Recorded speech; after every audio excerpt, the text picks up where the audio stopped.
Dulu sebelum smartphone menguasai dunia, ada masa di mana HP itu punya spesialisasi guys. Ada HP buat foto-foto, ada HP buat kerja, dan pastinya ada HP buat dengerin musik.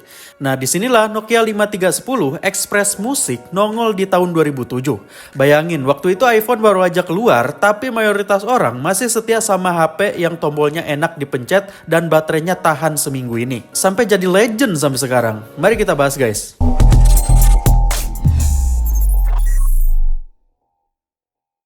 Sejarah terciptanya Nokia 5310 itu sebenarnya simple tapi brilian. Nokia udah melihat tren bahwa anak muda suka musik. Mereka pengen HP yang bisa jadi pemutar musik yang keren, praktis, dan punya style.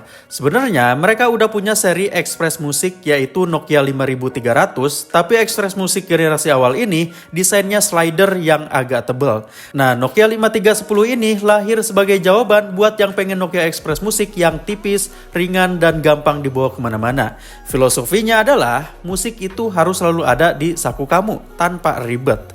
Jadi desainnya dibuat candy bar yang super ramping. Tebalnya cuma 9,9 mm. Bayangin, di tahun 2007 HP setipis itu tuh ajaib banget gitu. Waktu dirilis Nokia 5310 langsung jadi bintang. Kenapa? Karena dia ngasih pengalaman musik yang serius tanpa harus bawa MP3 player terpisah. Tombol kontrol musiknya itu loh yang jadi signaturenya. Mereka ditaruh di sisi kiri layar, warna merah atau biru terang, kayak tombol play, pause, stop, dan skip. Ini bukan cuma buat gaya, tapi beneran fungsional. Kita bisa ganti lagu tanpa perlu buka kunci atau masuk ke menu dulu. Tinggal pencet-pencet aja tombol-tombol di pinggir itu. Ini yang bikin dia dapat gelar Express Music terbaik yang melegenda.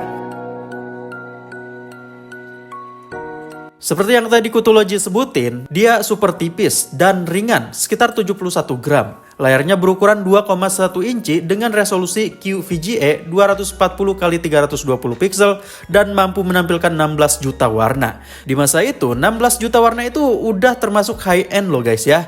Gambarnya jadi kelihatan jernih dan tajam banget buat kelas HP non-smartphone. Dia punya dedicated audio chip atau sering disebut dedicated sound processor atau DAC yang kualitasnya gak main-main, yang bikin kualitas suaranya juara saat dicolok ke headphone.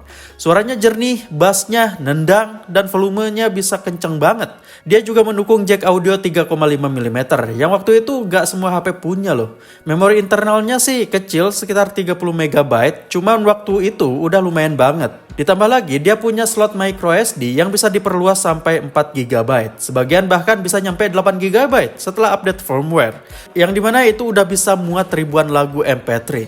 Biarpun Nokia 5310 fokusnya musik, dia gak lupa sama kamera. Kameranya cuma 2 megapiksel sih, tanpa autofocus dan tanpa flash. Tapi udah lumayan lah ya buat waktu itu, standar banget buat foto-foto. Baterainya berjenis Li-ion 860 mAh. Di zaman itu baterai segini tuh bisa tahan 3-4 hari pemakaian normal atau berjam-jam buat dengerin musik nonstop. Jaringannya 2G yaitu GSM atau Edge. Kalian tahu lah ya gimana kecepatan Edge. Lumayan lah ya buat browsing web atau Opera Mini yang super lambat. HP ini berjalan di atas Nokia Series 40 atau S40 edisi ke-5. Ini OS yang smooth banget, responsif dan stabil.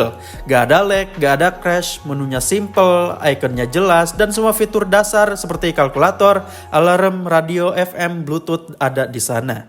Waktu pertama kali dirilis di akhir tahun 2007, harga jual Nokia 5310 Express Music di Indonesia itu sekitar Rp1.800.000 hingga Rp2.200.000, tergantung tempat dan promo.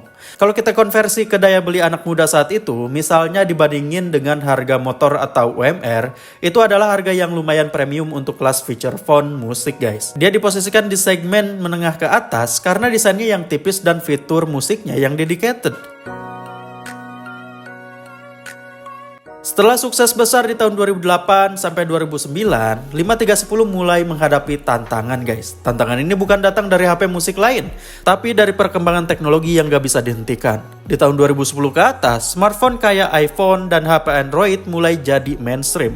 Mereka menawarkan layar sentuh yang besar, koneksi internet 3GP atau HSPA yang cepet banget, dan yang paling revolusioner adalah App Store dan Play Store. Anak muda gak cuma pengen dengerin musik, mereka pengen chatting pakai WhatsApp, update status di Facebook atau Twitter, dan main game yang grafisnya keren-keren banget. Otomatis OS S40 milik Nokia 5310 yang cuma bisa nampilin Java apps sederhana itu langsung terasa kuno banget. Fitur musik yang tadinya jadi andalan Nokia 5310 kini jadi fitur standar di semua smartphone. Semua HP Android dan iPhone punya audio jack 3,5 mm yang bagus, dan mereka bisa dengerin musik sambil melakukan hal lain kayak bales chat atau browsing. Jadinya semua orang mikir, kenapa harus beli HP khusus musik kalau smartphone bisa melakukan semuanya? Persaingan jadi brutal. HP Android murah mulai membanjiri pasar, menawarkan fitur smartphone dengan harga yang gak jauh beda sama Nokia 5310. Nokia sendiri alih-alih mempertahankan OS S40, mereka mulai fokus ke smartphone Windows Phone alias Nokia Lumia yang sayangnya terlambat muncul dan gak bisa bersaing. Seri Express Musik pun pelan-pelan dihilangkan, diganti oleh smartphone. Kepunahan 5310 itu adalah contoh klasik dari bagaimana teknologi yang sangat bagus di zamannya bisa tiba-tiba jadi tidak relevan karena adanya inovasi yang mengubah kebiasaan pengguna. Hari ini Nokia 5310 Express Music udah jadi barang koleksi, udah melegenda banget lah ya. Waktu itu kalau kita pegang Nokia 5310, kita tahu kita pegang HP yang gak akan ganggu kita dengan notifikasi spam, tapi akan selalu siap nemenin kita dengan playlist favorit. Dia adalah simbol dari era di mana kita harus memilih dan menghargai fitur spesial yang ditawarkan sebuah HP. Dan buat kalian yang tidak hidup di era itu, coba deh cari Nokia 5310 yang versi ribbonnya. Atau tanyakan ke orang tua kalian, betapa coolnya punya HP tipis dengan strip warna cerah di sisi layarnya itu. Terima kasih sudah nonton video ini. Jika kalian suka silahkan klik like-nya dan jangan lupa buat subscribe buat dapetin info seputar sejarah teknologi lainnya. See you in the next video.